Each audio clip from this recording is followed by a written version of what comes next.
Assalamualaikum warahmatullahi wabarakatuh. Salam sukses bahagia buat kita semua. Semoga kita selalu dilindungi oleh Allah. Semoga keluarga kita sehat walafiat. Saudara-saudaraku yang dimuliakan oleh Allah. 7 bulan terakhir ini suasana seperti mencekam, penuh rasa takut, rasa cemas, was-was, sedih, macam. Nah, bahkan ada yang sampai depresi, sampai stres. Nah, ini kenapa? Nah, saya melihat bahwa ada faktor pemberitaan yang luar biasa, yang sangat masif, ya, dari berita media elektronik, media online, ya. Ini semua adalah mempengaruhi pikiran kita, ya. Ada nih seseorang, dia buka WA group isinya COVID-19, dia buka media elektronik, beritanya adalah COVID-19, dia masuk ke ke arisan keluarga melalui Zoom, ceritanya COVID-19, ya, pembahasan di masyarakat COVID-19, mau tidur COVID-19, maka bangun tidur yang muncul adalah COVID-19, akhirnya depresi. Nah, setelah depresi maka muncul psikosomatik. Nah, di video yang lalu saya katakan psikosomatik itu adalah kondisi kejiwaan yang berhubung dengan gejala fisik.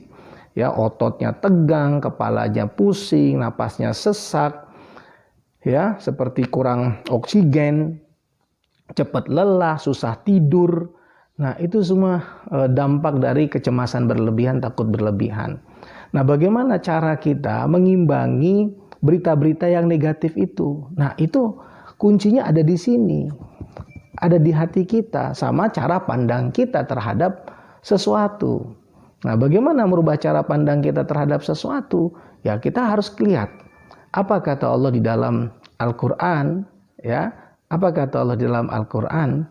Ma asaba min musibatin fil ardi illa biiznillah. Semua musibah yang terjadi di muka bumi ini atas izin Allah. Ya, atas izin Allah. Nah, tapi Allah kemudian mengatakan wa may yu'min billah yahdi qalbah, barang siapa yang beriman kepada Allah, Allah tunjukkan hatinya. Allah bimbing hatinya bagaimana menyikapi situasi itu. Nah, kuncinya adalah beriman. Nah, beriman itu yakin kepada Allah, berserah diri kepada Allah. Yakin di balik ini semua ada kebaikan. Kenapa demikian? Karena asa an takrahu syai'an wa huwa khairul lakum wa asa an tuhibbu syai'an wa huwa syarrul lakum. Bisa saja sesuatu yang tidak kita sukai ada kebaikan di dalamnya. Justru sesuatu yang kita sukai tidak ada kebaikan di dalamnya. Nah, saya melihat bahwa di balik COVID ini ada kebaikan-kebaikan yang diberikan Allah kepada kita. Mari kita coba melihat gini. Saya bertahun-tahun itu beraktivitas dari pagi, siang, sore, malam. Bahkan malam pun masih kita gunakan untuk meeting kadang-kadang, ya, bertemu dengan orang. Nah, ada lagi orang-orang yang meeting sampai keluar kota, bahkan keluar negeri, sehingga nggak punya waktu untuk keluarganya, untuk anak-anaknya. Nah, apa yang dikejar? Uang. Berapa misalnya? Puluhan juta, ratusan juta, miliaran misalnya. Ternyata jika dibanding yang kita kejar itu sesuatu yang belum pasti. Belum pasti, bukan sudah pasti, belum pasti. Kadang kita mengalokasikan waktu, pikiran, tenaga, habis itu lelah, ditunggu sebulan nggak dapat, 2 bulan nggak dapat, sampai 6 bulan nggak dapat juga. Mungkin awal tahun depan baru dapat. Tapi energi sudah terkuras. Nah, ada harta kita yang pasti, yang kita abaikan.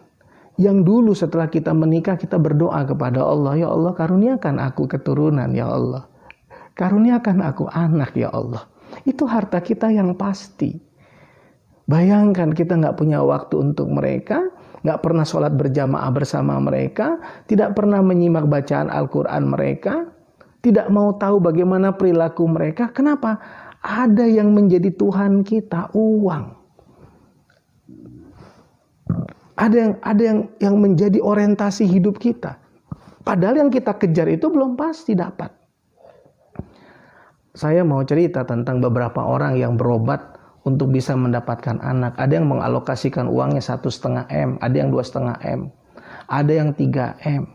Bayangkan, Untuk bisa mendapatkan anak, dia mengeluarkan uang sedemikian banyak.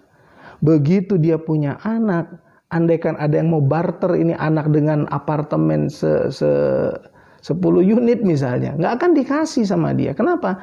Karena anak adalah harta yang paling berharga. Tapi begitu anak sudah mulai beranjak dewasa, SMP, SMA, kuliah, kita nggak punya waktu untuk mereka, sibuk dengan kehidupan kita. Nah, COVID datang, Allah bilang apa? Stay at home, tinggal di rumah. Ada pesan apa di balik ini? Ku anfusakum wa ahlikum naro. Jaga dirimu dan keluargamu dari siksa neraka. Bangun keluarga yang sakinah, mawaddah, warahmah, Ar-Rum ayat 21. Untuk apa? Agar kau persiapkan menjadi keluarga surgamu. Gak inginkah kau masuk bersama anakmu ke surgamu, ke surganya Allah? Gak inginkah kau masuk bersama pasangan hidupmu ke surganya Allah? Tapi bagaimana kita bisa masuk surga kalau nggak punya waktu untuk mereka? Padahal mereka adalah harta yang paling berharga kita miliki. Bagaimana bisa masuk surga? Maka ketika turun COVID, ada pesan tersirat, pesan spiritual yang tersirat agar kita pulang ke rumah, mempersiapkan keluarga kita menjadi keluarga surga kita. Dan di dalam Al-Quran di surat 52 ayat 21, di surat 40 ayat 8, surat 13 ayat 23, isinya masuk surga sekeluarga. Bahkan di 52 ayat 21, ya di surat 52 ayat 21 Al-Quran disebutkan Allah masukkan kita, pertemukan kita di dalam surga bersama anak cucu kita yang mengikuti iman kita. Nah, tapi sementara kita nggak mendidik mereka, bagaimana mereka bisa ikut iman kita? Nah, ini luangkan waktu untuk keluarga, maka nikmati kebersamaan bersama keluarga di tengah COVID ini, saudara-saudaraku. Rumahku adalah surgaku. Ya, jangan pernah mengatakan nggak betah di rumah, udah mulai bosan di rumah. Rumah kita adalah surga kita. Rumah surga itu intinya apa? Kedamaian, kebahagiaan, ketentraman, ada cahaya ilahi masuk ke dalam rumah kita. Dengan apa? Dengan sholat, dengan apa? Dengan baca Quran, dengan apa? Dengan nilai-nilai kebaikan. Nah, itu dia hikmah yang pertama, ya. Nah, hikmah yang kedua, ini biar ngimbangi berita negatif, harus dibaca pakai hati. Pendekatannya adalah iman. Nah, hikmah yang kedua, saudara-saudaraku, kita tahu bahwa di sekitar kita itu banyak sekali kemaksiatan. Ada pesta homoseks, ada pesta lesbian, ada diskotik, ada ya intinya adalah dunia gemerlap, ya, ada panti pijat, ada karaoke, ada salon-salon terselubung, macam-macam lah semuanya itu. Nah, bayangkan berapa jumlah tempat hiburan malam itu di Jakarta, di Medan, di Surabaya, Makassar, Bandung, Puncak, di seluruh Jakarta berapa, Jakarta dan sekitarnya, di seluruh Indonesia berapa, di seluruh Asia Tenggara berapa, di Asia berapa, Eropa berapa, Amerika berapa, Afrika berapa. Berapa banyak jumlah pusat hiburan itu. Ya, saya mencoba melihat itu semua karena sekarang dengan mudah diakses. Ya, bagaimana di Amerika dan segala macam. Bayangkan semua berhenti. Kenapa? Karena physical distancing dan social distancing. Semua orang takut. Semua orang takut terpapar corona. HIV nggak mempan. Ancaman Allah datang melalui HIV nggak mempan. Tapi ada satu virus COVID-19 tersentuh saja bisa terpapar, tertular. Handle pintu yang dipegang oleh orang yang terpapar COVID, kemudian kita pegang, bisa tertular. Maka harus pakai masker, maka harus social distancing. Maka diskotik tutup, hotel-hotel yang digunakan untuk maksiat tutup. Ya, salon-salon terselubung tutup. Semua orang takut bersentuhan fisik. Bayangkan dahsyatnya hikmah yang diberikan Allah. Berapa juta manusia yang diselamatkan oleh Allah hidupnya selama 7-8 bulan ini. Ya, jadi memang ya kita doakan yang sakit cepat sembuh, yang meninggal dilapangkan kuburnya oleh Allah, diterima amal ibadahnya. Tapi dibandingkan dengan jumlah orang diselamatkan hidupnya dari kemaksiatan itu berapa juta, saudaraku. Jadi kalau saya ingin mengatakan bahwa ini adalah sebuah peradaban baru, hidup dengan tanpa tempat-tempat maksiat itu, ini adalah sebuah peradaban baru. Nah, ini yang harus kita syukuri. Nah, semua orang betah di rumah, semua orang kumpul bersama keluarganya, yang tadinya sering pulang malam sudah ada di rumah, ternyata bisa kerja lewat Zoom, lewat webinar dan lain-lain. Ternyata bisa. Nah, yang ketiga adalah ternyata COVID ini bisa merubah wajah dunia. Ya, polusi berkurang, kemacetan berkurang, hiruk pikuk di tengah keramaian berkurang, semua orang menjaga jarak, jalan pun menjaga jarak. Ternyata budaya antri berlaku, subhanallah. Budaya antri yang selama ini kita nggak bisa antri, sekarang kita antri karena takut terpapar, jaga jarak. Ya, yang selama ini orang naik bis itu berebut, ternyata bisa antri. Yang tadinya di bus itu berdesak-desakan. Kita dulu mendambakan transportasi seperti di Jepang, seperti di Korea. Di negara-negara yang sudah rapi, disiplin. Ternyata bisa. Ternyata bisa. Kerja dari rumah ternyata bisa. Tanpa mengorbankan waktu keluarga. Subhanallah. Kita bersyukur, saudara-saudaraku. Banyak hikmah yang diberikan Allah kepada kita kalau kita ingin membaca dengan hati kita. Tetapi bagaimana menjaga hati kita? Kembali kepada Al-Quran, jangan takut.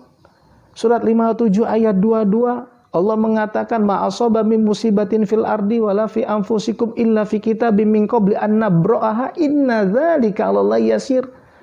Apa saja yang menimpa kamu di muka bumi ini dan menimpa dirimu sudah tertulis di Lauh Mahfuz sebelum Allah menciptakan.